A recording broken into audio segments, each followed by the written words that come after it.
안녕하세요. 저는 인천대학교 바이오 로봇 시스템 공학과에 재직하고 있는 박상인이라고 합니다.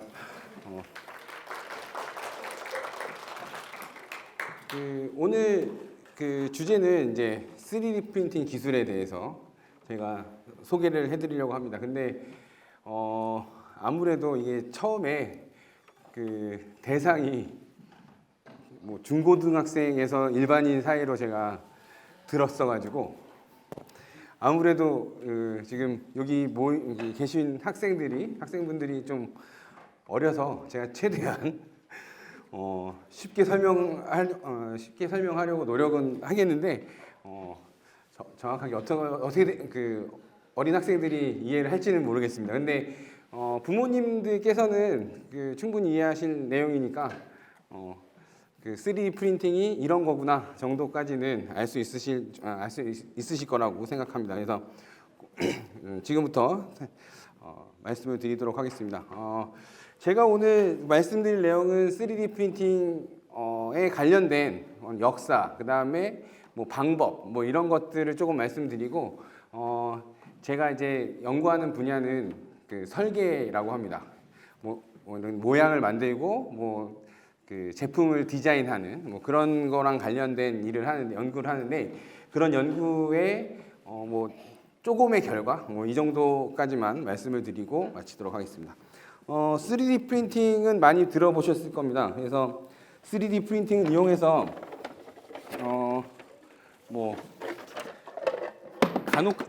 잠시만요. 3D 프린팅 이용해서 일반인 분들한테 좀 흥미가 있을 만한 게 뭐가 있을까 해서 만들어 본 게 몇 개 있는데, 예를 들면 이런 겁니다. 이제 무드등인데요. 무드등인데 지금 이렇게 봤을 때는 아무것도 없는데, 이렇게 하면 이렇게 하면 사진이 이렇게 나오는 무드등입니다. 그래서 이런 식으로 해서 이제 이거 같은 경우에는 저희 연구실에서 학생들이 이제 장난이 아니고 장난 아니고 이제 배운 교육 과정에서 배웠던 거를 이제 활용해서 만든 사진을 3D 프린터로 출력을 해서 이런 식으로 무드등을 만드는 것들을 이제 좀 해봤는데, 이런 것들도 가능하고, 그 다음에 저희가 프로그램을 만들어서 이런 것도 만들어봤습니다. 예, 이런 것도. 그래서 죄송합니다. 이렇게 돼 있는. 그래서 3D 프린팅을 이용을 하면 기존에 못했던 거를 이런 식으로 이제 약간 이제 장난스럽긴 하지만 가능하게 구현을 할 수 있다라는 것을 말씀드릴 수가 있겠는데요. 먼저 3D 프린팅을 말씀드리기 전에 물건을 어떻게 만드는지, 세상에 있는 물건들을 어떻게 만드는지 한번 보도록 하겠습니다. 이 차는 제가 요새 차를 지금 찾고 있어서 타고 싶은 차를 한번 골라봤습니다. 그래서 이런 차가 있으면 이런 차를 분해를 해보면, 만들기 위해서는 많은 부품들이 필요합니다. 이런 많은 부품들이 필요한데, 이런 부품들을 현재 우리가 만들 수 있는 어떤 기술, 생산 제조 기술들, 그런 기술들을 이용을 하면 이런 식으로 큰 쇳덩어리를 깎아서 만든다거나 아니면 눌러서 만든다거나, 이것도 마찬가지로 이제 원형인, 이게 축 모양으로 되어 있는 원통으로 되어 있는 물건들을 이제 깎아서 만드는, 그리고 마찬가지로 깎아서 만드는 거죠. 깎아서 만드는 게 대부분이고, 필요에 따라서 이렇게 만들어진 것들을 붙이는 방법으로 만들게 됩니다. 그래서 실제로 만드는 과정을 한번 보면, 이렇게 큰, 이제 보통 공장에 가면 이렇게 큰 기계들이 있습니다. 이런 큰 기계들에서 실제로 안에 있는 거를, 잠시만요. 어떤 식으로 만드냐면 이런 식으로 만들게 됩니다. 잠시만요. 왜 안 되냐? 이런 식으로 실제로 쇳덩어리를 이렇게 깎아서 만들게 됩니다. 근데 이렇게 깎아서 만들게 된다고 해서 복잡한 걸 못 만든 건 아니지만, 지금도 충분히 복잡하죠. 이렇게 만들거나 아니면 뭐 다양하게 잠시만요. 이것들을 잠시만요. 여기서 보여드리도록 하겠습니다. 이렇게 해서 재료를 깎거나 만드는 건데, 이런 식으로 이제 복잡한 형상이라고 하더라도 다 자동화되어 있어서 이런 식으로 이제 어떤 툴을 이제 깎아낼 수 있는 어떤 그 칼 같은 거를 대서 이제 실제로 이런 식으로 잘라내게 됩니다. 이게 아까 그 큰 그 기계 안에서 일어나는 일이라고 생각하시면 될 것 같습니다. 이런 식으로 쭉쭉 잘라서 보시면 이제 거의 완성이 됐을 때 보면 아까 그 큰 쇳덩어리의 형상이 나오는 게 아니라 이제 실제로 우리가 쓰는 부품들 같은 그런 형상들이 나오게 됩니다. 그래서 실제로 이런 식으로 이런 과정을 통해서 만드는데 여기서 중요한 점은 현재 생산 기술은 다 기본적으로 큰 덩어리에서 잘라서 만드는 아니면 깎거나 자르거나 아니면 눌러서 이렇게 형상을 변형시켜서 만드는 식으로 만들게 됩니다. 이런 식으로요. 그런데 이 3D 프린팅 기술은 그거랑 약간 다르게 만듭니다. 그래서 여러분들이 기본적으로 이제 어떤 물건을 만든다고 하면 보통 맨 처음에 생각하시는 건 다 잘라서 깎아서 만드는 걸 생각하실 거예요. 어떤 뭐 찰흙이라든지 아니면 여러분들이 이제 어렸을 때 했었던 것들을 보면 이제 학생들이 지금 하는 거 보면 기본적으로 뭔가 이렇게 잘라서 만드는 게 대부분일 텐데 3D 프린팅 기술은 잘라서 만드는 게 아닙니다. 붙여서 만드는 거라고 생각하시면 될 것 같습니다. 붙여서 만드는 게 되는데 붙여서 만드는 과정이 지금 보시는 것처럼 아까 전에 잘라서 만들 때는 여러 가지 안전 문제도 있고 그 다음에 여러 가지 기술적인 문제 그런 문제들 때문에 큰 공장에서 만들게 되는데 3D 프린팅 같은 경우에는 이렇게 간단하게 한 4단계의 과정을 거쳐서 만들게 됩니다. 처음에 이제 3D 모델이라고 해서 컴퓨터 상에 우리가 컴퓨터나 아니면 가상 세계에서 우리가 아까 전에 봤던 그 3D 모델, 3D처럼 보이는 그 모델들을 컴퓨터에서 만들어서 그 컴퓨터에서 한 층 한 층 정보들을 생성을 하게 됩니다. 쌓게 되는 정보를 생성을 하고 그 정보에 따라서 실제로 재료를 이렇게 쌓게 되면 지금 보시는 것처럼 이렇게 동그랗게 아니면 뭐 네모나게 내가 계획한 그 방법대로 만들게 됩니다. 그렇게 만들게 되면 그거를 이제 그 기계에서 꺼내서 간단하게 이렇게 그 총 과정은 굉장히 간단하게 이렇게 만들 수가 있다라고 말씀을 드릴 수가 있는데 여기서 제가 하고 싶은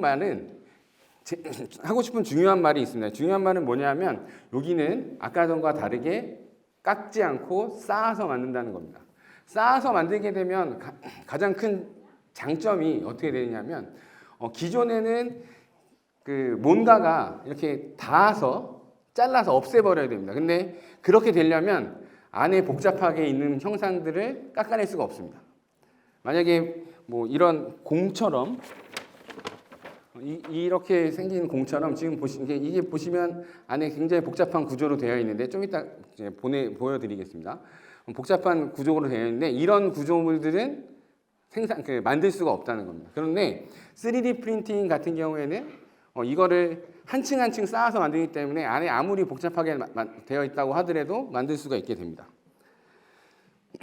그래서 제가 이 강연을 준비하면서 맨 처음에 제가 생각했던 거는 먼저 이제 3D 프린팅이 어떤 거다라는 거를 말씀드리고 그 다음에 역사에 대해서 한번 말씀을 드리려고 하는데 이 3D 프린팅이라는 기술은 지금 부모님 세대에서는 어렸을 때 맨 처음에 나왔습니다. 사실 이게 거의 한 40년 정도 됐다 이렇게 말씀을 드릴 수가 있는데 맨 처음에 일본에서 맨 처음에 이제 기술적으로 어떤 뭐 그냥 연구실 수준에서 이런 식으로 이제 연구를 진행을 했는데 실제로 물건을 이제 3D 프린팅이라는 기계를 만든 사람은 1984년에 척 컬이라는 사람이 맨 처음에 만들게 됐습니다.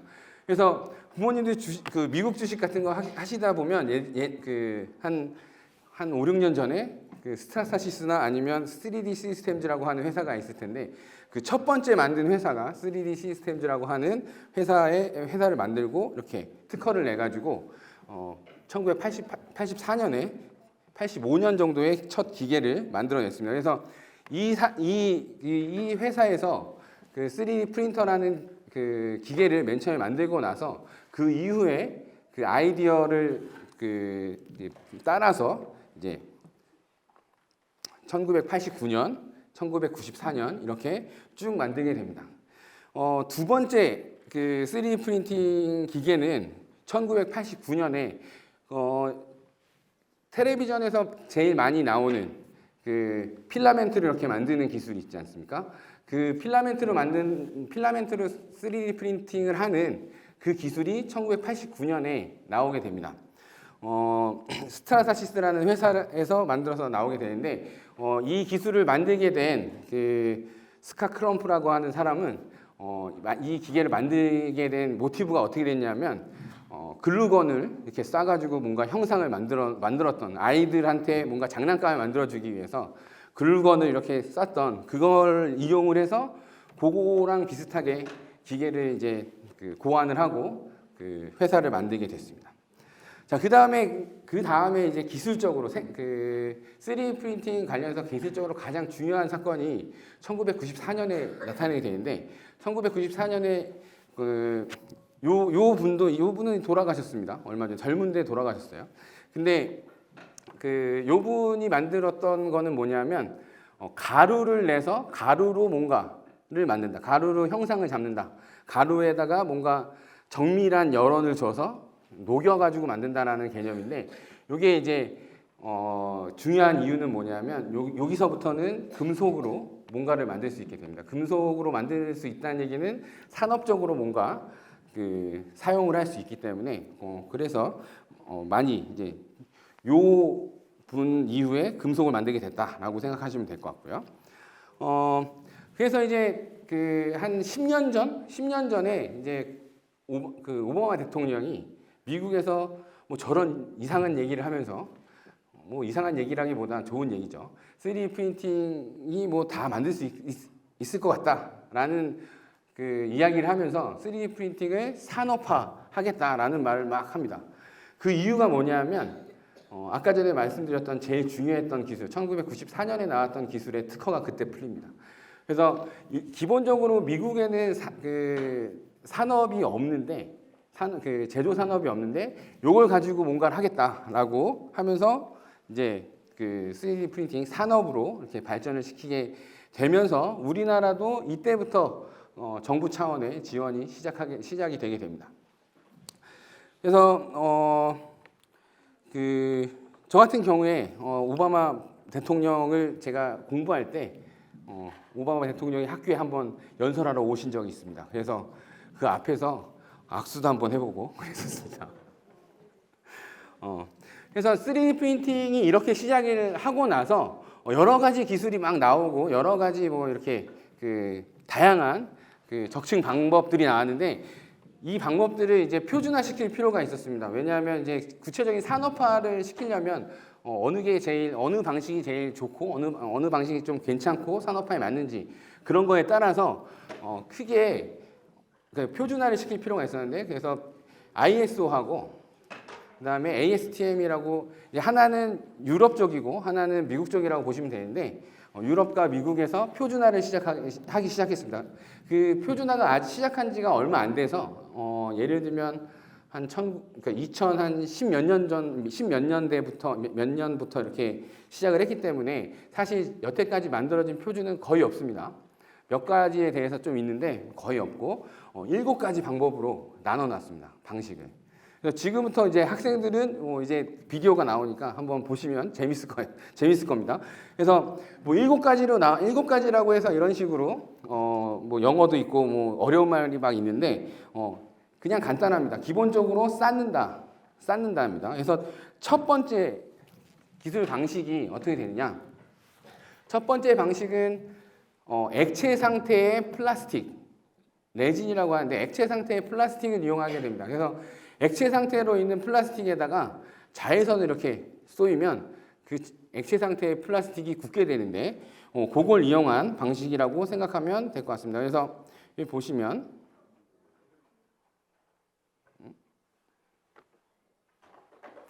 이게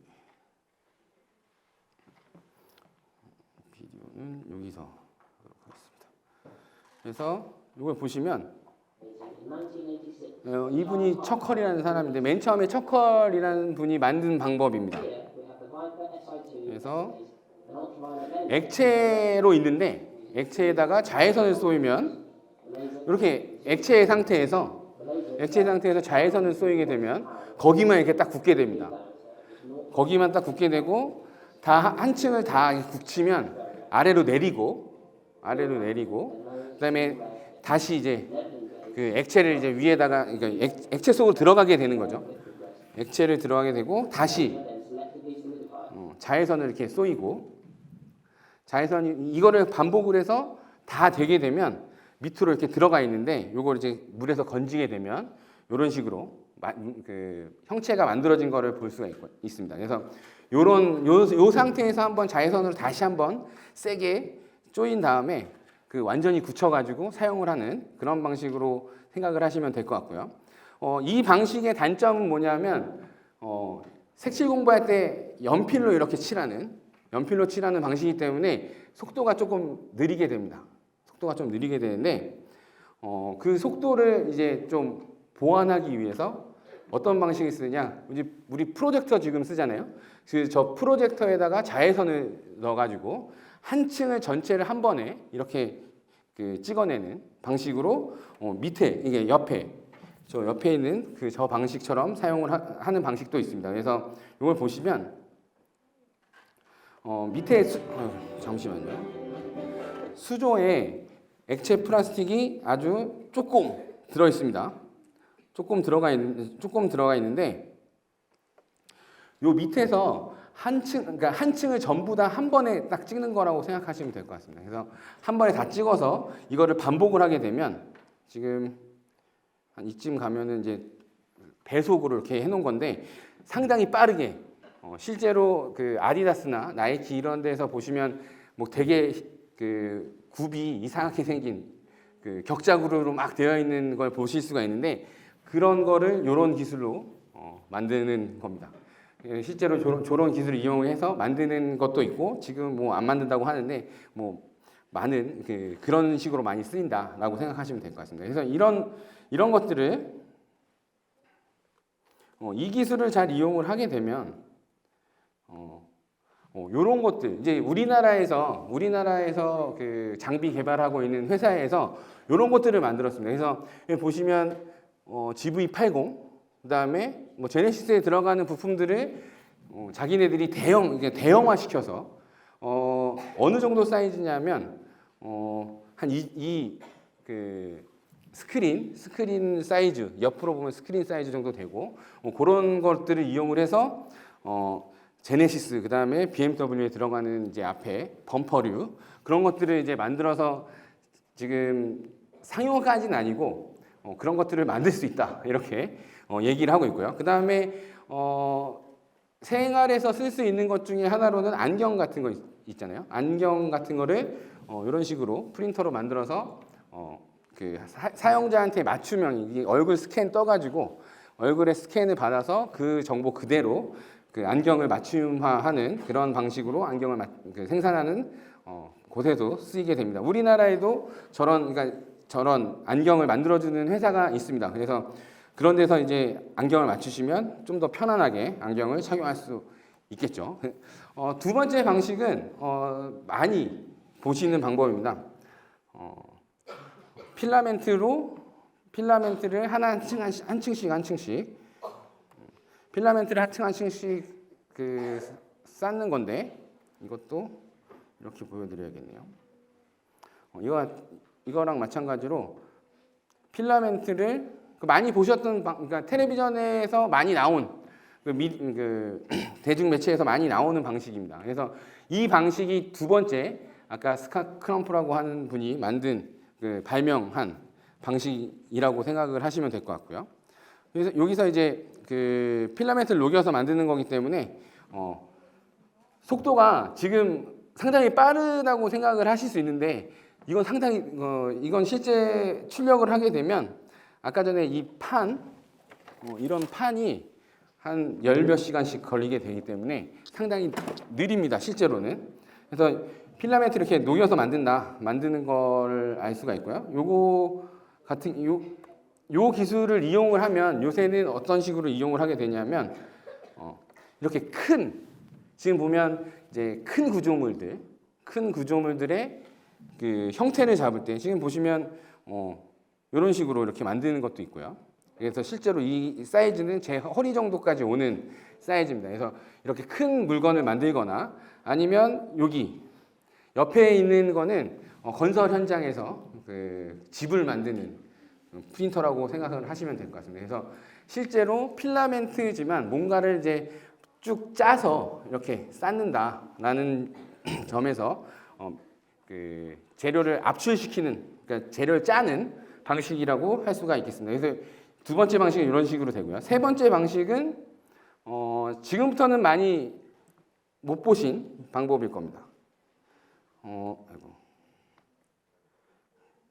실제로 우리가 3D 프린터가 아니라 2D 프린터도 마찬가지로 잉크를 사용하지 않습니까? 아까 전에 그 액체로 된 레진을 사용할 수 있다고 했기 때문에 똑같이 그 카트리지에다가 레진을 채우는 겁니다. 그러면 레진을 채워서 거기에 자외선을 쏘이게 되면 굳는다라는 컨셉을 이용을 해서 실제로 이런 식으로 뿌리고 옆에 있는 파란색 빛이 자외선입니다. 자외선을 쏘이고 뿌리고 자외선을 쏘이고 이런 식으로 이제 하게 되는데 이런 식으로 했을 때 장점이 아주 극명하게 있습니다. 그 장점은 뭐냐면 요겁니다. 여기 보시면 여기를 보시죠. 여기를 보시면 알록달록하게 뭔가 출력이 됐지 않습니까? 특히 요 부분을 보면 지금 까만색 부분은 말랑말랑하고 하얀색 부분은 딱딱하고 그 다음에 또 투명한 재질이 이렇게 동시에 한 번에 출력이 된 거예요. 그래서 보시면 그 잉크젯 프린터에서도 칼라가 되기 때문에 그 칼라를 사용하는 똑같은 동일한 기술을 이용을 해서 다른 재료를 쓰게 되면 저런 식으로 여러 가지 재료를 한 번에 출력할 수 있는 그런 기술이 됩니다. 그래서 이거 같은 경우에는 아직까지는 기술적으로 한계가 좀 있지만 다양한 재료를 기능적으로 볼 수 있게 만들어준다는 장점이 있어서 쓰이고 있는, 그러니까 산업 쪽에서 많이 쓰이고 있는 방식이라고 볼 수 있고요. 이런 기술들을 잘 이용을 하면 이거를 보면 제가 어저께 사진을 찍었는데 그저께 킨텍스에서 사진을 찍었습니다. 제가 아까 전에 보여드렸던 동일한 그 프린터를 이용을 해서 지금 천 위에다가 뭔가를 이렇게 만드는 겁니다. 그래서 보시면 옷도 만들고 옷에 있는 어떤 무늬도 만들고 이걸 잘 이용을 하면 여러 가지에 응용을 해서 만들 수가 있을 것 같고요. 그 다음에 이런 것을 잘 이용을 하면 이런 식으로 지금 저 빨간색이랑 투명이랑 이렇게 합쳐져 있는 것처럼 해서 실제로 의사 선생님들이 수술하기 전에 스캐너를 엑스레이를 찍어서, 엑스레이가 아니라 CT를 찍어서 그걸 가지고 모델을 만들고 그거를 출력을 해서 실제 수술하기 전에 연습할 수 있는 그런 모델들도 잘 만들 수 있습니다. 이런 식으로 만드는 게 세 번째 방식이고요. 네 번째 방식은 바인더라고 해서 본드를 뿌리는 겁니다. 본드를 뿌리는데 어디에 뿌리느냐 하면 가루를 낸 어떤 판을 만들고 거기 위에다가 본드를 뿌리는 겁니다. 그래서 본드를 뿌린 위치만 이렇게 굳게 되고 거기에다 이제 열 처리를 하면 얘네들이 이렇게 가루를 넣는 겁니다. 가루를 넣고 이제 가루를 판으로 이렇게 다져서 만든 다음에 거기에다가 이런 식으로 이제 본드를 뿌리게 되고 본드를 뿌리고 다시 그 가루를 한층 더 쌓고 또 뿌리고 이걸 반복을 한 다음에 층층 사이에서는 이제 이런 식으로 열 처리를 하게 됩니다. 열 처리를 하면은 본드가 묻은 부분만 딱딱해지고요.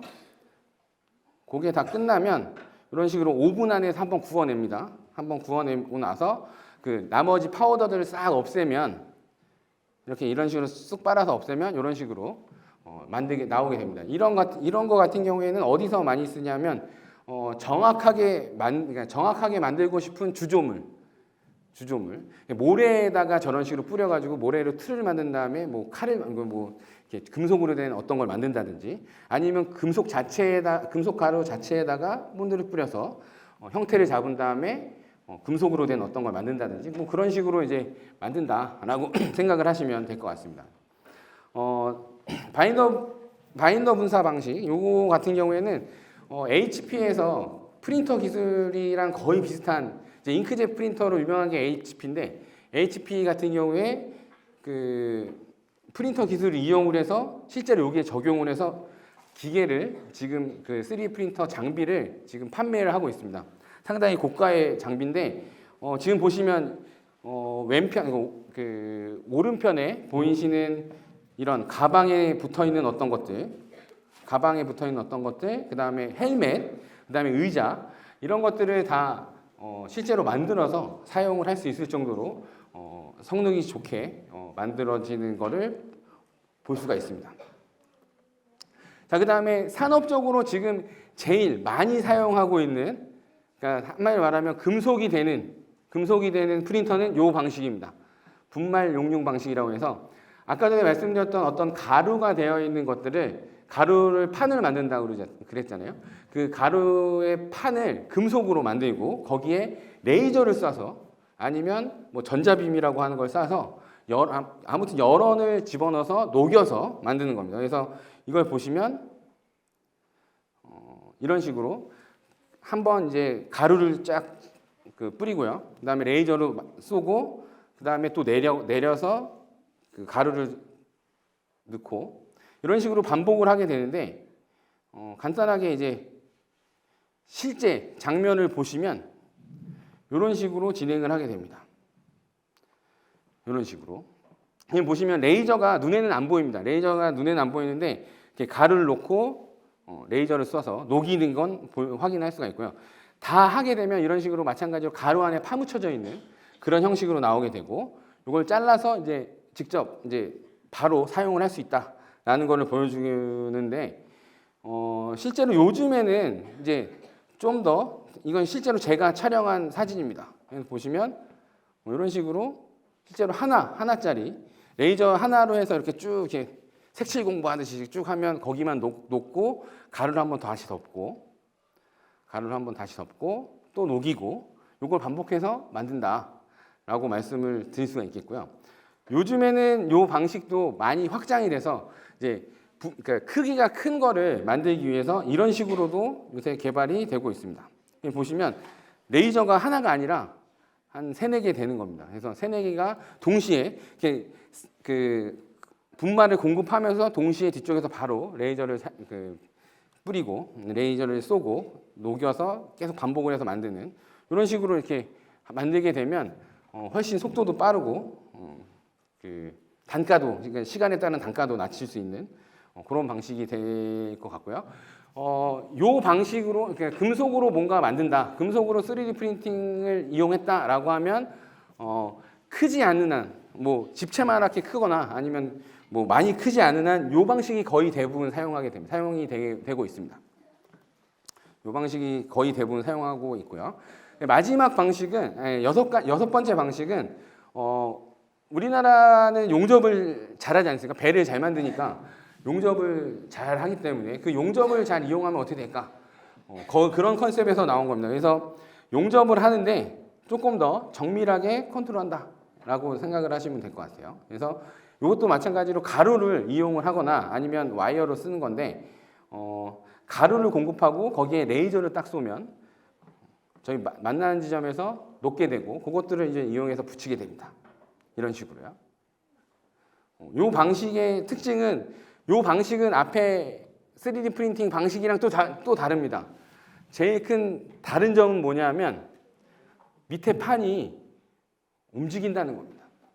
밑에 판이 움직이기 때문에 그 움직인다는 얘기는 뭐냐면 내가 원하는 어떤 형상에다 뭔가를 붙일 수 있다는 얘기입니다. 붙일 수 있다. 이런 식으로 붙일 수 있기 때문에 기존에 있던 거에다가 뭔가 만드는 그런 것들을 우리가 만들 수 있다라고 생각을 하시면 될 것 같고요.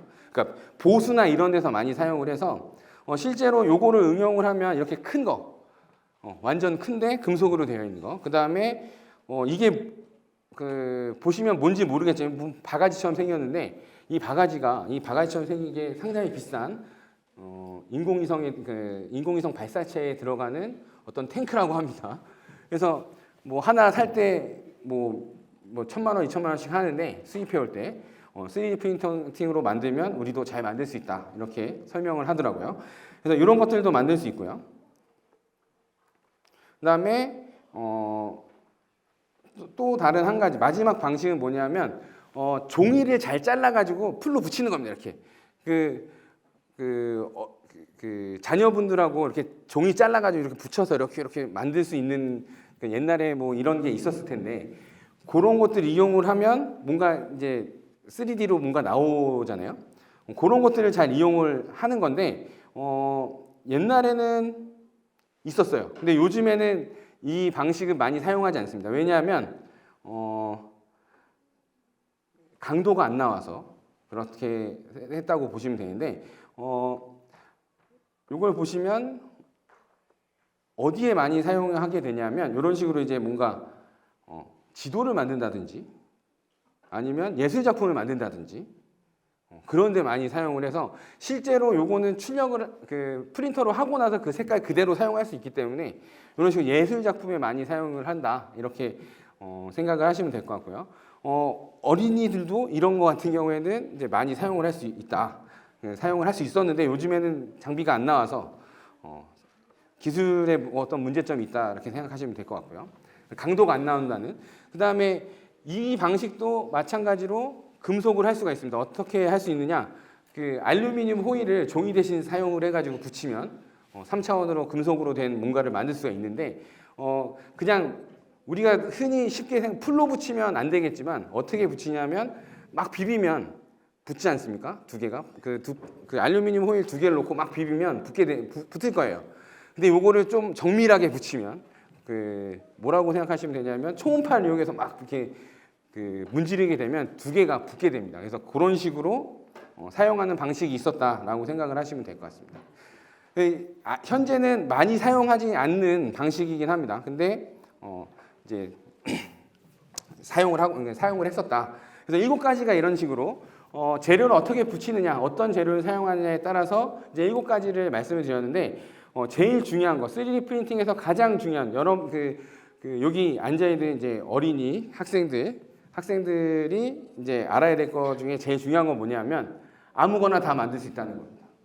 중요한 건 아무거나 생각을 한다면 아무리 복잡하든 아니면 아무리 간단하든 뭔가를 생각을 한 거를 구현을 할 수 있다는 장점이 있어요. 그래서 이런 이유 때문에 미국 오바마 대통령이 우리나라도 제조하겠다, 미국에서 제조하겠다 이런 얘기를 한 거였고요.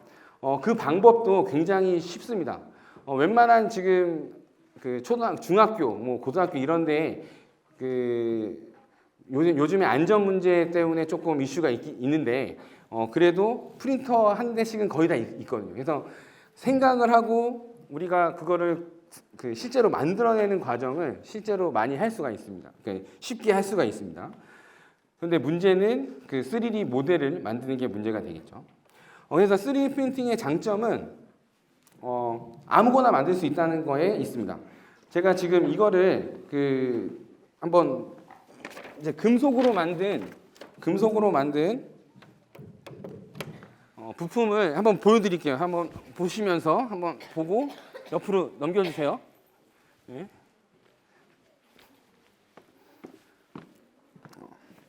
네, 보시면 실제로 보시면 실제 금속입니다. 하나는 보통 다 티타늄입니다. 저거 다 티타늄이고 그거를 잘 만져보시면 분말로 만들어서 미세하게 분말이 조금 느껴질 수 있습니다. 그래서 한번 보시면 그런 식으로 만들 수 있다라고 생각을 할 수가 있고요. 그래서 장점은 내가 원하는 디자인을 만들어낼 수는 있다. 있다라는 겁니다. 그 다음에 원하는 재료도 우리가 사용할 수 있다. 개발이 돼 있다면. 그래서 요런 것들을 내가 생각하는 거를 구현할 수 있는 그 장점이 있습니다. 그런데 단점도 있습니다. 일단 비쌉니다. 저 지금 보여드리는 그 금속 3D 프린터로 만든 그런 그 파트가 제가 예전에 미국에 있을 때 그러니까 공은 미국에 있을 때 만든 파트인데 저 공이 그 당시에 2012년, 13년 그 당시에 한 100만 원씩 했습니다. 지금도 분말 1kg에 한 10만 원, 그 재료에 따라 다른데 10만 원에서 20만 원 선이라고 보시면 되는데 그걸 일단 만들려면 한 3,400kg는 기본적으로 가지고 있어야 되기 때문에 만들기 위해서는 그만큼 비싸다 아직까지 라고 생각을 하시면 될 것 같고요. 그 다음에 만들어진 제품에 대해서 뭔가 단점을 보면 그러니까 뭔가를 쌓아서 만들기 때문에 여기 보시면 실제로 사용하는 부분은 이 부분입니다. 이 부분인데 밑에 쌓아야 하기 때문에 요거를 만든 거예요. 다시 말하면 요거는 버리는 겁니다. 버리는 거. 버리는 거기 때문에 이 버리는 애들을 좀 없애려고 없애는 연구들을 진행을 하고 있고 요런 것들을 잘못 만들면 돈이 많이 들기 때문에 그런 것들의 단점이 있다라고 말씀을 해드릴 수가 있고 실제로 3D 프린팅한 파트를 그 제품을 보면 표면이 이런 식으로 균일하진 않습니다. 균일하지 않고 막 이상하기 때문에 약간 그런 거에도 문제가 있고 정밀한 거에는 사용하기가 힘들다 아직까지 이렇게 생각하시면 될 것 같습니다. 그래서 현재 지금 여태까지 그 사용하고 있는 그러니까 적용하고 있는 분야를 보시면 사실 여기 친구들이 좋아하는 이런 인형들 만드는 거 이런 3D 프린터 요즘에 그 집에서 사용하는 3D 프린터는 싼 건 10만 원대도 있습니다. 10만 원대의 3D 프린터를 사서 저렇게 만들 수 있습니다. 그래서 이런 것들을 만드는 것도 사이트들에 이런 모델 그 공유하는 사이트들이 있어서 그런 데서 이제 그 다운 받아서 실제로 만들 수가 있습니다. 그래서 이런 장난감을 만드는 데 많이 사용하고 있고요.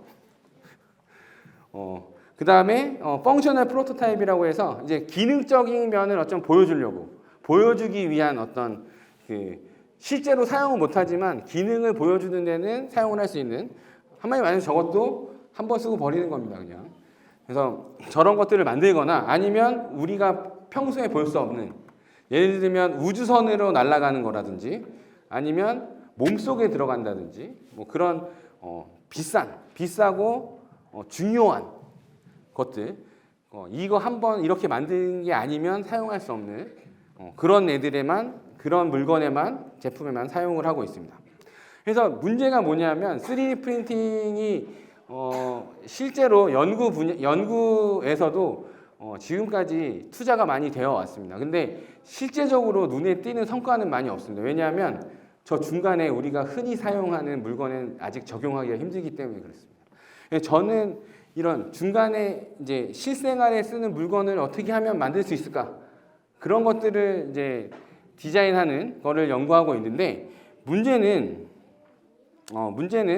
아직까지 그런 기술이 아직 발달을 하지 않았다라고 생각을 하시면 될 것 같습니다. 그래서 그 3D 프린팅이 미래의 어떤 그러니까 뭔가 만드는 기술로는 아주 중요하고 각광을 받는 건 맞습니다. 근데 요거를 기술 개발을 하지 않으면 그게 아직 실제적으로 사용하는 거랑은 실제적으로 사용하기는 어렵다라는 거고 실제로 그래서 이제 지금 보시는 4가지 영역에서 연구가 세계적으로 많이 진행이 되고 있습니다. 그래서 첫 번째 연구는 이제 우리 학생들이 여기 와서 이렇게 연구를 해주셔야 돼요. 나중에.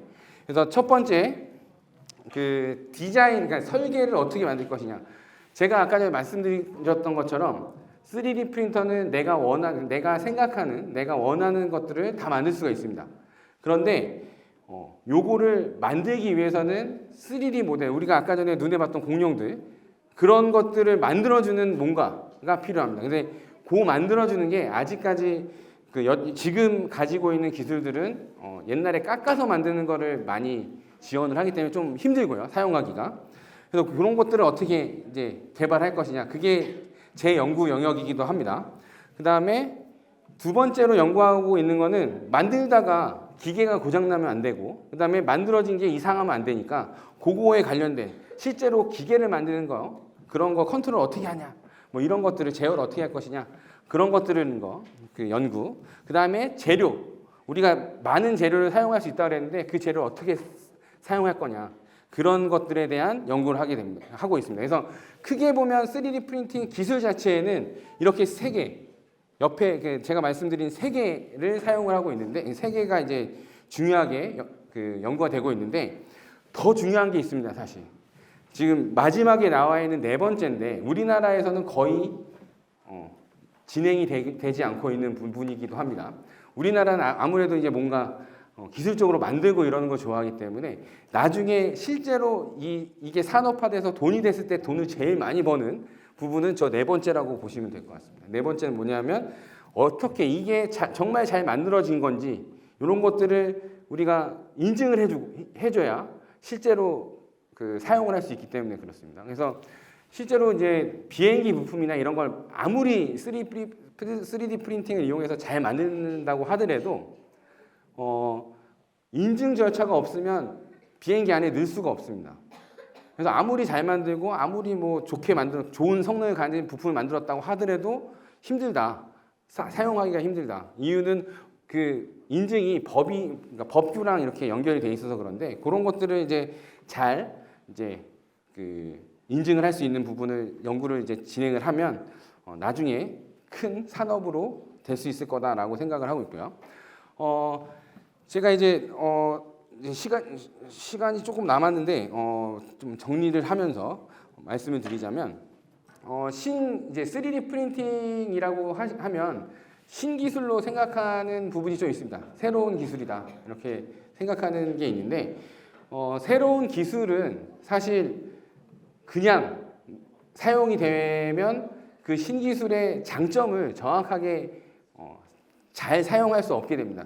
실제로 증기기관차가 나왔을 때 그 증기기관차는 세상을 바꿀 거였는데 증기기관차가 저렇게 생겨 먹은 증기기관차를 보면 앞에 동력이 있고 뒤에 사람이 이렇게 뭔가 물건을 이렇게 끌고 가는데 그 모양을 보면 정확하게 마차랑 똑같이 생겼습니다. 그래서 보면 3D 프린팅 기술이 한 10년 전에 막 붐이 일었을 때, 10년 전부터 붐이 일었을 때 맨 처음에 그 3D 프린팅이라는 기술을 맨 처음 봤을 때는 딱 저거랑 똑같이 사용을 했어요.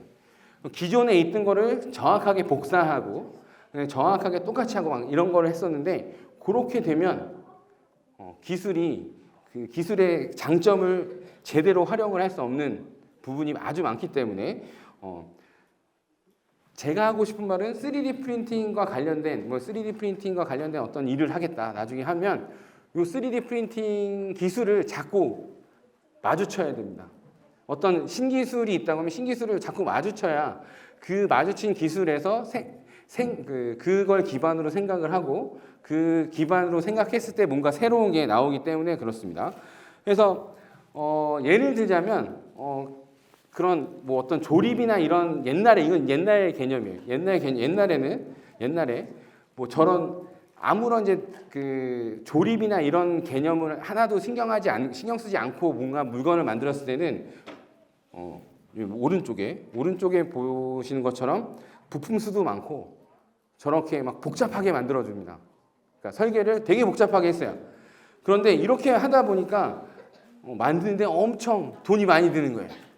돈이 많이 들어서 이거를 어떻게 좀 줄여볼까라고 해서 나왔던 방법론이 우리 그러면 만드는 제조 공정을 좀 설계할 때 좀 반영을 해보자라고 해서 똑같은 기능을 하면서 부품 수를 확 줄인 저기 왼쪽에 있는 모양을 왼쪽에 있는 이제 그런 이제 부품을 만들게 되는데 그렇게 돼서 그 비용 절감도 확 되고 그다음에 실제적으로 산업적으로도 많이 사용을 하게 됐습니다. 3D 프린팅도 마찬가지입니다. 3D 프린팅이 내가 만들 수 있는 거, 그 다음에 복잡하게 여태까지 만들 수 없었던 복잡하게 만드는 거를 만들 수가 있기 때문에 실제로 요거를 많이 접해본 사람들은 이런 식으로 복잡하게 일부러 만듭니다.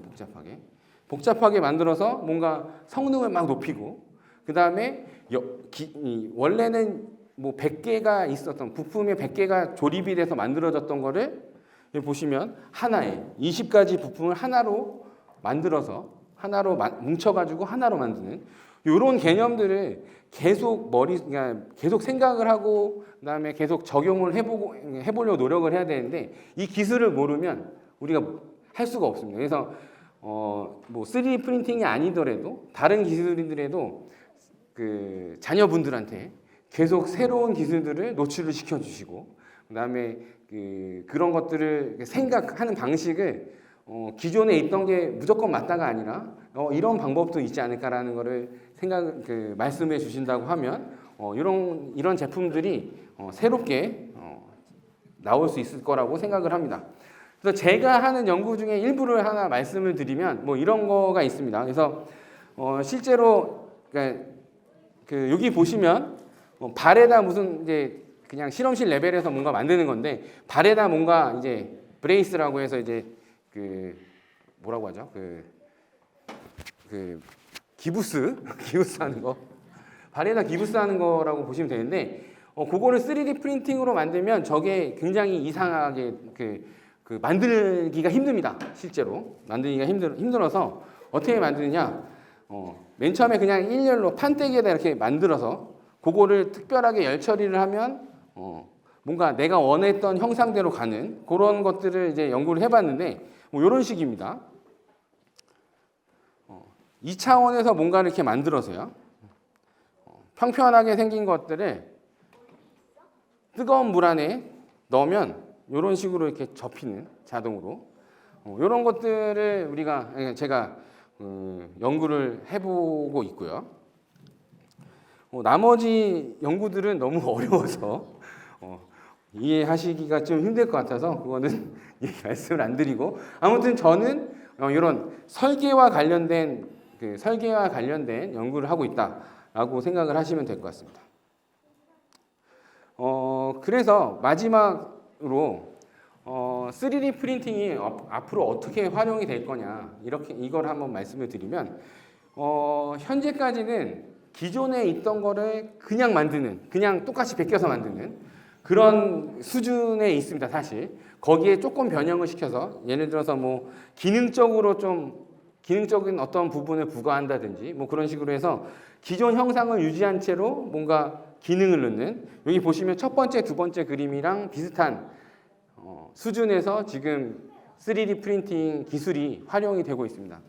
그런데 앞으로 이제 여기 계신 어린이 학생들이 이제 많이 이제 이런 신기술을 이제 많이 접하고 그렇게 된다고 하면 생각이 바뀔 거예요. 앞으로 여태까지는 뭐 이렇게 만들어야만 했다라고 생각을 할 수 있는데 그런 게 이제 생각이 바뀌어서 그러니까 전체적인 이 부품 자체의 생겨먹은 모양을 바꿔버릴 수가 있습니다. 그게 한 3번째 정도에 있는 모양을 바꿀 수 있는 그런 이제 아이디어가 나올 거고요. 그 다음에 좀 더 이제 생각을 한다고 하면 기능을 거기다 이제 여러 가지 기능을 동시에 만들면서 이렇게 넣는 그런 것도 이제 할 수가 있고요. 그러니까 3D 프린팅을 이용해서 가장 우리가 하고 싶은 건 뭐냐면 여기 보시면 전체 이제 뭐 집을 짓는다고 했을 때 어느 부분은 3D 프린팅을 이용을 해서 짓고 어느 부분은 기존에 있던 제조 기술을 이용해서 만들고 이런 것들을 시스템 레벨 이 전체를 설계할 때 통합적으로 사용해서 할 수 있는 그런 레벨이 되면 3D 프린팅도 우리가 실생활에서 사용하는 부분에서 실제로 사용할 수 있는 기술로 될 거라고 생각을 합니다. 그래서 제가 오늘 말씀드린 내용이 조금 어려울 수 있습니다.